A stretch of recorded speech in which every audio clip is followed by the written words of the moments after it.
Donc on se mobilise parce que la décision qu'a pris l'État la semaine dernière est une décision totalement injuste.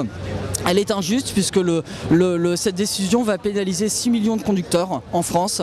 Mais est-ce que tout ça, c'est pas un peu hypocrite? On sait très bien que l'avertisseur de radar, c'est aussi pour ralentir à l'approche du radar et réaccélérer dès qu'on l'a dépassé. Nous ne sommes pas du tout contre la sécurité routière. Nous sommes bien évidemment, nous souhaitons que le nombre de morts baisse sur la route.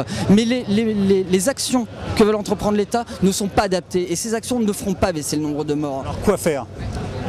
Quoi faire? Je pense qu'effectivement les policiers s'expriment beaucoup en ce moment sur internet et expliquent que toute une partie des infractions ne sont pas, pour l'instant, ne sont que très peu pénalisées, telles que les franchissements de lignes blanches, les stops, les feux rouges, et les policiers réclament à avoir un certain nombre de voitures banalisées pour pouvoir verbaliser toute une série d'infractions qui jusqu'à aujourd'hui ne sont pas du tout prises en compte.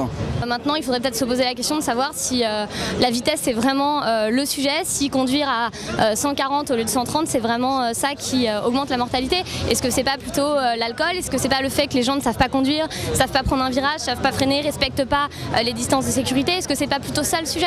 Mais tout ça, on l'utilisait il y a 10 ans quand j'avais une CB. Donc c'est un faux problème tout ça. On avait une CB il y a 10 ans et on faisait les mêmes choses.